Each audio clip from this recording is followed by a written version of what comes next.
What if I told you that back in the late 90s with Zidane in his prime, there was one player who many insisted was even better than him? And I don't mean some guy in a pub, I'm talking about articles being written discussing which one was the best, some of the greatest names in the sport going on record saying they ranked Zidane below him and considered him to be quite simply the best in the world. And still, despite all of that, he ended up being almost forgotten. If you haven't caught up by now, I'm talking about Rui Costa. The guy won everything at club level, became a legend for 3 different clubs, and Pele even named him as one of the greatest players of all time. So today, it's time to remember him. At Fiorentina, they called him La Luce. So today, hopefully, I'm gonna make you see the light. So first of all, let's get this settled. No one ever loved the club as much as Rui Costa.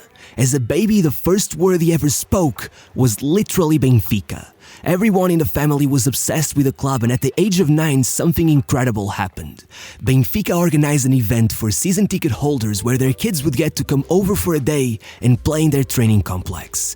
I can't stress this enough, it wasn't a trial. It was a way to say thank you to the fans. Regardless, that was not how little Rui saw it. In his head, this was a chance of a lifetime. He was so anxious he couldn't even sleep the night before. Once he got there, there were 500 kids, and in the middle of all of them stood none other than the king himself, Eusébio, picking 22 kids at a time so each of them could get to play for 10 minutes. Eventually, it was Rui's turn. He went in, touched the ball twice, and with these 2 touches he left 2 kids laying on the ground behind him. He was far too good for them.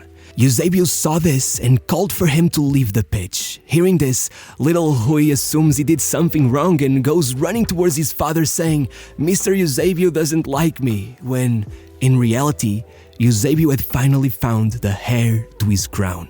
Approaching Rui's father and telling him, "I've seen enough, bring him back tomorrow and I'll make sure he plays." A few days later, on a Friday the 13th, he would play his first ever game for Benfica, and from there on out, in his own words, he lived in the club. But 10 years later, things began turning for the worse.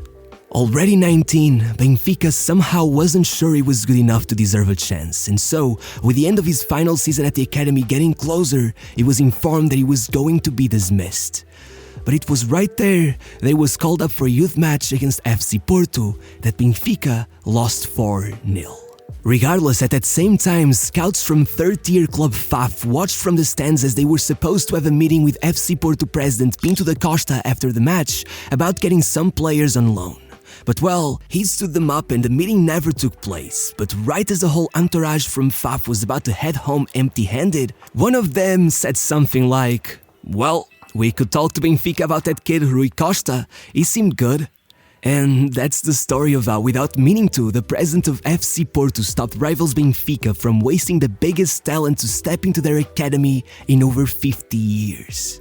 After being one step away from ending up playing in some regional championship, Costa was instead loaned out to FAF, where he took over the team, leaving them just 2 points off of promotion in second place, and above all, earning a call-up to the Under-20 World Cup with Portugal, joining the likes of Luís Figo and João Pinto and making up what would forever be known as the Portuguese Golden Generation, who made it to the final of the tournament against Brazil, where despite opportunities for both sides and a total of 35 shots, the match ended up going to penalties, where after a miss by Marquinhos, it all rested on the shoulders of Rui Costa to make Portugal world champions.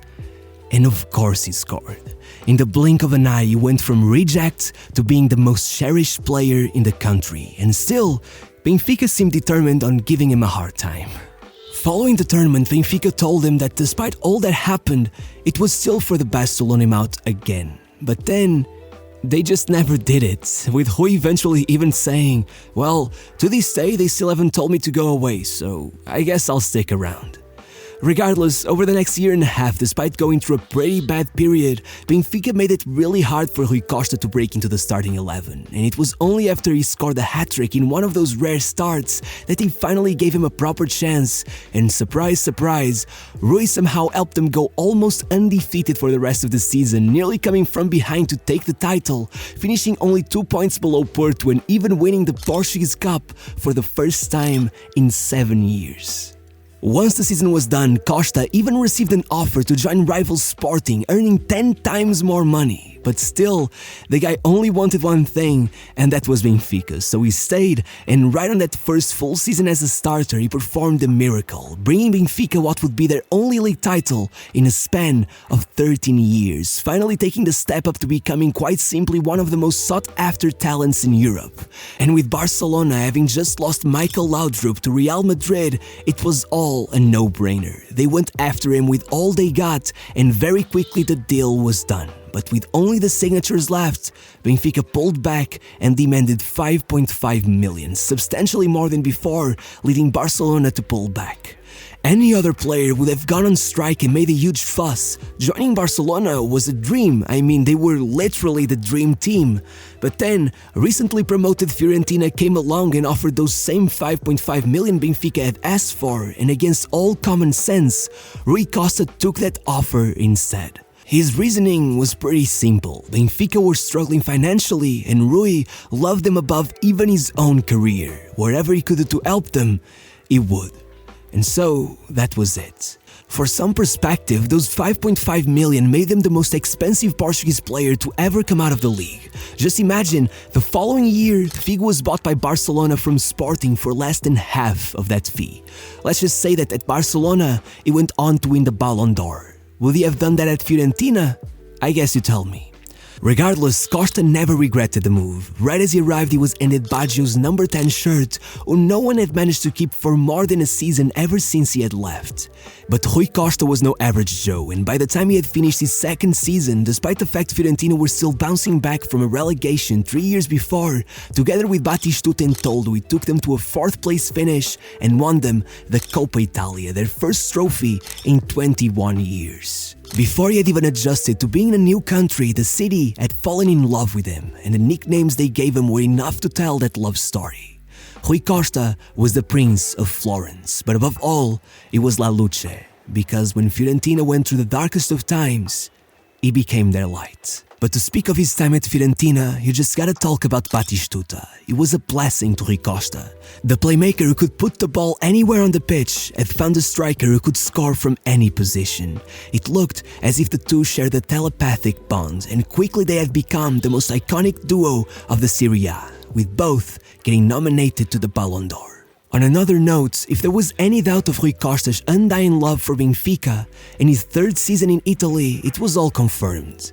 Fiorentina faced Benfica in a pre-season friendly. The match wasn't even important, but on the 89th minute with Benfica in front, Rui Costa scored to draw the match. And in a second, the tears began flowing from his face as he refused to celebrate. In his own words, "I couldn't believe I had hurt the club I loved." But still, in a bit of a silver lining, that was probably the only time in history that the Benfica fans applauded a player who had just scored against them. But if that moment left a mark in his career, so did his following one. It was 1997 and Rui Costa was going into his 4th season at Fiorentina, having just led them to their first ever Supercoppa as well as a superb Cup Winners' Cup run that left them one step away from the final. But now, it was time to join Portugal for the World Cup qualifying match against Germany. Portugal needed the win, Germany just a draw. But quickly things began looking favorable, with Portugal leading with 74 minutes gone. But it was right then and there that Rui Costa was subbed off, immediately beginning to walk out of the pitch and still, somehow, being shown the red card for taking too long, something you don't ever really see in football. 6 minutes later, Germany finally managed to tie the match and Portugal's golden generation missed the tournament. The only tournament they missed in a span of 26 years. Rui Costa crying on the bench would become an unforgettable image, and even 20 years after that day, he would still refuse to shake that referee's hand. The following season was similarly disappointing, with Fiorentina leading the league for the first 22 match days. Rui Costa was in the goal-scoring form of his life, and so was Batistuta, who had just broken the record for the longest goal-scoring streak in the league's history. The duo had never been so in sync, but then, in what should have been their moment in the sun, they were hit with the perfect storm. A twisted knee left Batistuta out for 5 matches, and even once he made it back, things were just not the same. They had lost momentum. a lot of it. And by the time the league ended, somehow they were in third place, 14 points away from the leaders, and to make it all a million times worse, they lost the final of the Coppa Italia on away goals to Parma. And so, after one more season where they finally got a taste of Champions League football, with Fiorentina going through massive financial problems and finally considering the possibility of selling the two players they had always deemed non-negotiable, the duo had always been inundated with offers from the biggest clubs in the world finally began thinking that maybe it was time to leave Florence behind. And so, over summer, Batistuta left for Roma, while Rui Costa stuck it out for one more year. But before that, it was time for the Euro 2000, where Rui Costa opened the tournament with a superb performance versus England, where right after Beckham had put them in front 2-0 with 2 assists, Costa beat back even harder, assisting all 3 goals in Portugal's historic comeback, which would eventually earn him a place in the team of the tournament after Portugal was out in the semi-finals. Regardless, once that was done, Rui Costa was back in Florence, now alone and wearing the captain's armband, following the likes of Sokrac and Baggio. And so, he took it all as an opportunity to show the world he could do it without Batistuta, carrying the team on his back, helping Chiesa to outscore Batigol in the league, and above all, matching his highest ever achievement with his previous partner, winning the Coppa Italia once again. At this point, if you asked Rui Costa, he would tell you that he would retire at Fiorentina, but that summer, he had no choice. He had to be sold. It was the only way to save the club financially. They were struggling so bad that without his money, they would not even be able to register themselves for the next league season, which quite simply meant the end of the club. However, thankfully for them, AC Milan had been damn near begging them to sign Rui Costa for years, and so the amount they were willing to pay was astonishing. You see, the year before, when 31-year-old Batistuta was sold for 36 million, he had become the most expensive 30-year-old ever. Well, Rui Costa was only 9 months away from turning 30, and he ended up being sold to AC Milan for 42 million.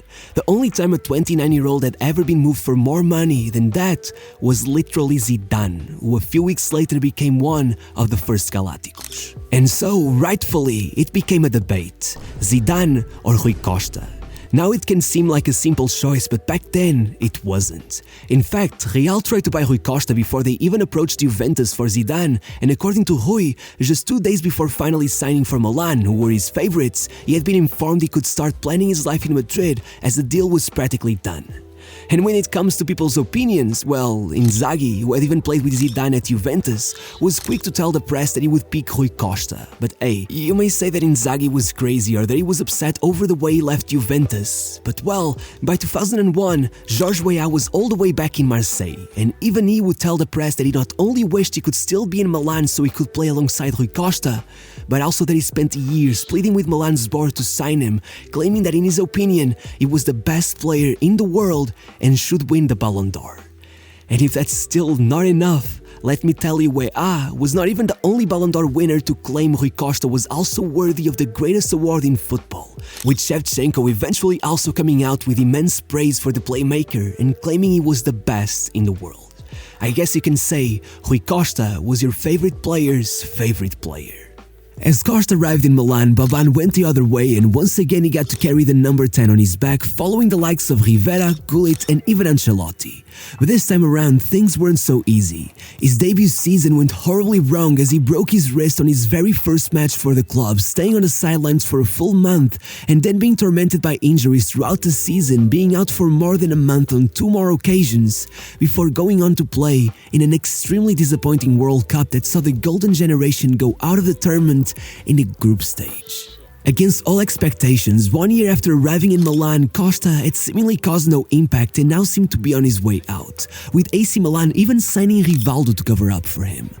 But what they didn't expect was that with Rui Costa then free from injury, the arrival of Rivaldo would instead act as only that extra bit of competition that would lead him towards one of his greatest ever seasons, popping off in all competitions, especially in the Champions League, where he earned back his place as a starter following an incredible 4 assists in a single game against Deportivo that famously even led the commentator to claim he was 3 times better than Zidane. And then over the rest of the tournament he went on to add at least a further 3 assists to his tally, including one against Bayern as well as the decisive one against Real as he went head-to-head against Zidane before Milan beat Juventus on penalties in the final to take the Champions League trophy, with Rui Costa as the competition's top assist provider and, according to some statisticians, even breaking the all-time Champions League assists record.